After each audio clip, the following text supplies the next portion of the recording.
வணக்கம் அன்பர்களே, அஸ்ட்ரோசிரி சேனல் வாயிலாக நான் உங்கள் அஸ்ட்ராலஜர் டாக்டர் சதீஷ்.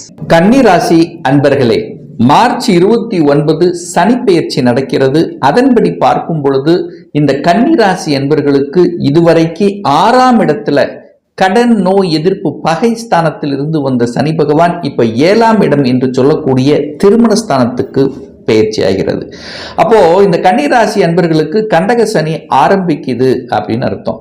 அப்போ இந்த கன்னிராசி அன்பர்களுக்கு சனி பகவான் யாரு அப்படின்னா 5க்குரியவன், பூர்வ புண்ணியஸ்தானத்தின் அதிபதி, பஞ்சமஸ்தானத்தின் அதிபதி, காதல் ஸ்தானத்தின் அதிபதி, அதே சமயத்தில் கடன், நோய் எதிர்ப்பு, பகை தரக்கூடிய அந்த சனி பகவான் இப்ப 7ஆம் இடம் என்று சொல்லக்கூடிய திருமண ஸ்தானம், கூட்டாளிகள் ஸ்தானத்துல போய் பயிற்சி ஆகிறார்.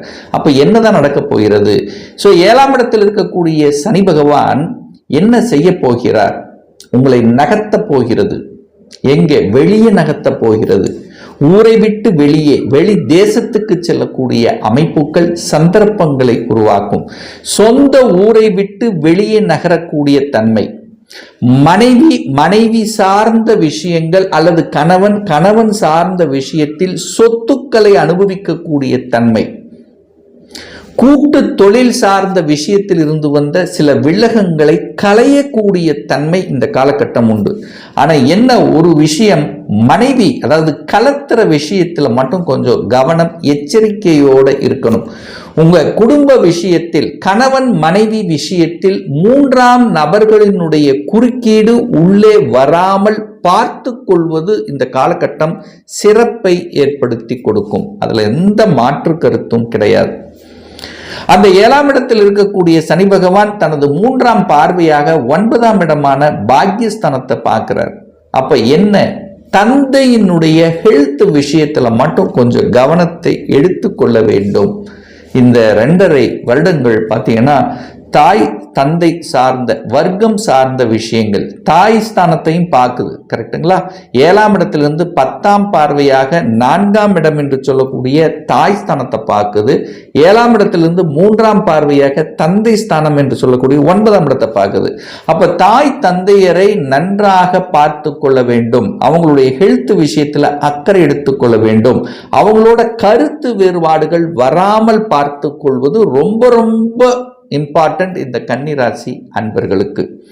ஆனா அதே சமயத்தில் பார்த்தீங்கன்னா நிறைய பேர் நிறைய மன உளைச்சலுக்கு ஆளாகி கொண்டிருந்தவர்களுக்கு கொஞ்சம் ஒரு மாதிரி அந்த மன உளைச்சல் இருந்து விடுதலை பெறக்கூடிய தன்மை, என்ன பிடிவாத குணம்ங்கிறது அதிகரிக்கும். இந்த 2.5 வருஷத்துல பார்த்தீங்கன்னா தான் நினைச்சது செயல்படுத்தணும் என்கின்ற தன்மை இந்த கன்னிராசி என்பவர்களுக்கு அதிகமாகும். ஏன்னா ராசியை பார்க்கிறார் சனி. ராசியை பார்த்தாலே இந்த சுயநலம் என்கின்ற தன்மை உங்களுக்கு வந்துடும். பொதுநலம் அப்படியே மறைந்து சுயநலம் அப்படிங்கிற தன்மை உங்களுக்கு மேலோங்கி இருக்கக்கூடிய ஒரு காலகட்டமாக அமையும். அப்ப என்ன, கொஞ்சம் பிடிவாதத்தை தகர்த்தணும்.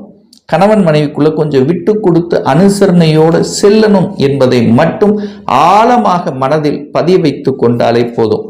அப்போ கடன் விஷயங்கள், நோய் விஷயங்கள், எதிர்ப்பு விஷயங்கள் கடந்த 2.5 வருஷமாக ஏதோ ரூபத்தில் உங்களுக்கு சிக்கி ஒரு பின்னி கொண்டு இருந்தது அல்லவா, இப்ப அது சரியாகும். கடனை அடைத்து விடலாம் என்கின்ற தன்னம்பிக்கை உணர்வு, வேலையில் இருந்து வந்த சில இக்கணாக்கள், வேலையில சரியா செட்டில் ஆகல, வேலையில ஒரு மாதிரியான ஒரு தன்மை, ஒரு அழுத்தம், பிரஷர், இந்த மாதிரியான விஷயங்கள் அது சரி செய்யப்படும். வழக்கு சார்ந்த விஷயத்தில் ஒரு சிலருக்கு தீர்வு கிடைக்கும். அந்த வழக்கிலிருந்து விடுதலை பெறக்கூடிய அம்சங்களை உருவாக்கும்.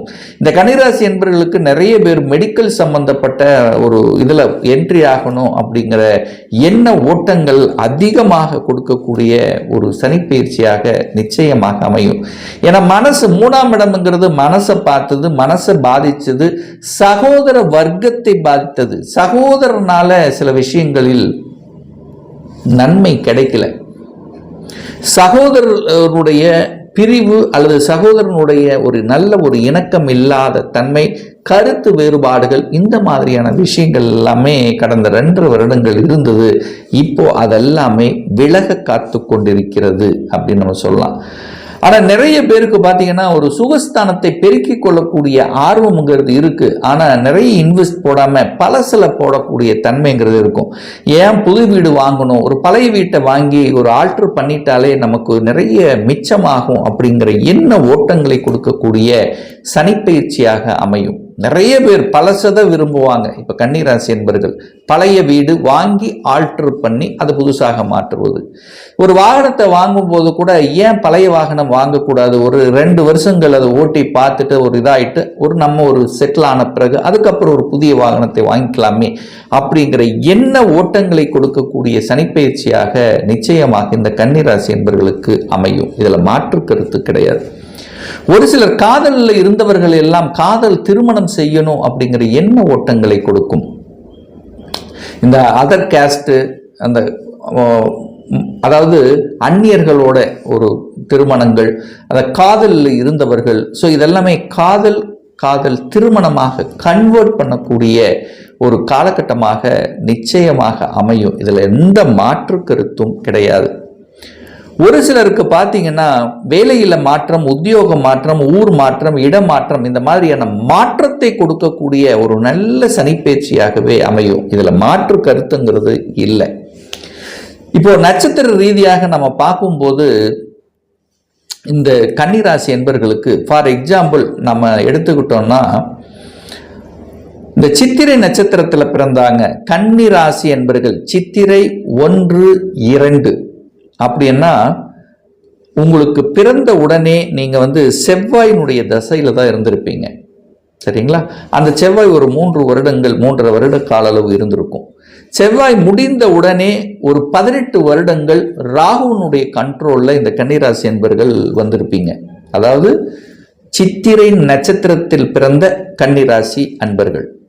அப்ப ராகு ஒரு 18 வருஷம், அங்க செவ்வாய் ஒரு 3 வருஷம், 21 வருஷங்கள் ராகு திசை முடியும் போது அதுக்கப்புறம் ஒரு குரு திசை.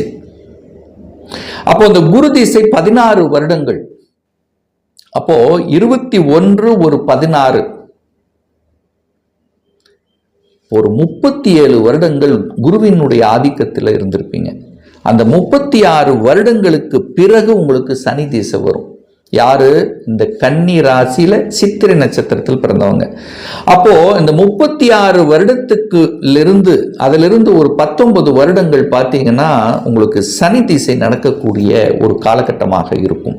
அப்ப திருமணம் நடந்திருக்கும், ஒரு நல்ல தொழில் இருக்கக்கூடிய, ஒரு நல்ல பொருளாதார வளர்ச்சியை கொடுக்கக்கூடிய ஒரு காலகட்டம் அந்த சனி திசை இருக்கணும். அப்ப என்ன சனி எப்படி இருக்கார் உங்க ஜாதகத்தில் அப்படின்னு பாருங்க. ஏன்னா 5க்கும் 6க்குரியவனுடைய சனி திசை. அப்போ ஒரு 36 வருடத்துக்கு பிறகு இருக்கக்கூடிய கன்னி ராசியில் சித்திரை நட்சத்திரத்தில் பிறந்தவர்களுக்கு 36லிருந்து 55 வயதுக்கு உட்பட்டவர்கள் சனி திசையினுடைய கட்டுப்பாட்டில் இருப்பீர்கள். அந்த சனி திசை எந்த நிலையில் இருக்கு, எந்த ஆதிபத்தியம் 5க்கும் 6க்குரியவர். அப்போ இந்த 12 வீடுகளில் எந்த வீட்டில் இருக்கிறார் அப்படிங்கிறது பாருங்க. சப்போஸ் 6ஆம் இடத்திலேயே இந்த சனி பகவான் இருந்து அதோட ஒரு செவ்வாய் சேர்ந்து இருந்து தசையை நடத்துதுன்னு வச்சுங்களேன். எங்க? கும்பத்தில். கன்னி ராசிக்காரர்களுக்கு கும்பத்தில் 6ஆம் இடத்துல சனி அமர்ந்து அவரோட ஒரு செவ்வாய் சேர்ந்து இருந்தான்னு வச்சுங்களேன். 6, 8 கனெக்ட் ஆயிடுச்சு. அப்போ அந்த சனி திசையில் அவருக்கு தொழிலில் பெருசாக கொடுக்காது. தொழிலில் கடனை கொடுக்கும், எதிர்ப்பை கொடுக்கும், பகையை கொடுக்கும், வம்பு வழக்க கொடுக்கும். இந்த மாதிரி எல்லாம் கொடுக்கக்கூடிய அமைப்பு இருக்கு. ஆனா என்ன, சனி கெட்டு இருந்தால் பாவ கிரகங்களினுடைய தொடர்பு, அதாவது 12 வீட்டில் எங்க இருந்தாலும் சரி, சனி செவ்வாய் ராகுவினுடைய இணைவுல இருக்கும் போது அந்த சனி பெருசா உங்களுக்கு நன்மை பயக்காது. அழுத்தம், பிரஷர், டென்ஷனோடவே காலத்தை போக்கக்கூடிய தன்மை இருக்கும். அதே சனி பகவானோட யோகத்தை தரக்கூடிய சுக்கிரன் இணைந்திருந்தால், சனியும் சுக்கிரனும் இணைந்திருந்தால், பௌர்ணமி சந்திரனோடு இணைந்திருந்தால், குருவோடு இணைந்திருந்தால், இப்போ இந்த சுபரோடு சேர்ந்து இருக்கும் பொழுது நிச்சயமா அந்த சனி திசை ஒரு நல்ல இம்பேக்ட் உங்களுக்கு கொடுக்கும், நல்ல வளர்ச்சியை கொடுக்கும், பூர்வ புண்ணியங்களை வளர்க்கக்கூடிய தன்மை, தொழிலில் மேன்மை, கடனால் அனுகூலம், கடனை வாங்கி தொழிலை விரிவுபடுத்துவது. ஸோ இந்த மாதிரி ஒரு சில நல்ல விஷயங்கள் உங்களுக்கு இருக்குங்கிறதையும் ஞாபகத்தில் வச்சுங்க. அப்போ என்ன நான் சொல்ல வரேன், உங்கள் ஜாதகத்தில் சனி எந்த நிலையில் இருக்கார், எந்த ஆதிபத்தியத்தில் இருக்கு, அந்த சனி பகவானோடு யாரெல்லாம் இணைஞ்சிருக்காங்க, இதனை பொறுத்து அதனுடைய பலன் மாறுபடும் என்பதை நீங்கள் புரிந்து கொள்ள வேண்டும் என்பதற்காகத்தான். அப்போ இந்த சனி பெயர்ச்சி அப்படிங்கிறது கன்னிராசி என்பவர்களுக்கு ஒரு நல்ல மாற்றங்களையும், ஏன்னா உங்களுக்கு 5க்குரியவன் யோகத்தை தரக்கூடியவன் அல்லவா, யோகத்தையும் ஒரு நல்ல திருப்பத்தை தரக்கூடிய அமைப்பு. குலதெய்வத்தை கெட்டியாக பிடித்து கொள்ளுங்கள். குலதெய்வத்துக்கு சென்று வர வர உங்களுடைய மனம், எண்ணம், செயல், சிந்தனைகள் சிறப்பு பெறும்ங்கிறதுல எந்தவித மாற்று கருத்தும் கிடையாது. ஒரு பர்சனல் கன்சல்டேஷன் எடுத்துக்கணும், ஒரு சுய ஜாதகம் பார்க்கணும் என்று விருப்பமுடைய அன்பர்கள் டிஸ்பிளே தெரியக்கூடிய நம்பருக்கு ஃபோன் மூலமாகவோ வாட்ஸ்அப் மூலமாகவோ தொடர்பு கொண்டு நேரடியாகவோ அல்லது ஆன்லைன் மூலமாகவோ கன்சல்டேஷன் எடுத்துக்கலாம். ஸோ நேரடியாக ஜாதகம் பார்க்கணும்னு ஆசைப்படுபவர்கள், விருப்பப்படுபவர்கள், நம்முடைய ஆஃபீஸ் கோயம்புத்தூரில் அமைந்துள்ளது. அதாவது கோயம்புத்தூரில் வெள்ளக்கிணர் பிரிவு பக்கத்தில் அன்னபூர்ணா ஹோட்டலுக்கு அருகில் அமைந்திருக்கு. ப்ரியர் அப்பாயின்மெண்ட் வாங்கிட்டு நேரடியாக கன்சல்டேஷன் எடுத்துக்கலாம். ஆன்லைன் மூலம் பார்க்குறவங்க வாட்ஸ்அப்பில் உங்களுடைய பெயர், தற்போது வசிக்கக்கூடிய இடத்தை குறிப்பிட்டு ஆன்லைன் மூலமாகவும் கன்சல்டேஷன் எடுத்துக்கலாம். நிச்சயமாக இந்த பதிவு ஏதாவது ஒரு ரூபத்தில் யூஸ்ஃபுல்லாக இருக்குங்கிறதுல எந்தவித மாற்று கருத்தும் கிடையாது. நம்ம சேனலை ஃபர்ஸ்ட் டைம் நீங்கள் பார்ப்பவர்கள் என்றால் மறக்காம சப்ஸ்கிரைப் பண்ணிக்கிங்க. பக்கத்தில் இருக்கக்கூடிய பெல் பட்டன் மற்றும் ஆல் நோட்டிஃபிகேஷனை கிளிக் பண்ணும்போது நான் போடக்கூடிய அடுத்தடுத்த பதிவுகள் உங்களுடைய நோட்டிஃபிகேஷனில் வந்து சேரும். இந்த ராசி நட்சத்திர நேயர்கள் அனைவரும் வாழ்க வளர்க வளம் பெறுக என்று எனது வாழ்த்தினை தெரிவித்துக் கொண்டு விடைபெறுகிறேன். நன்றி, வணக்கம், வாழ்த்துக்கள்.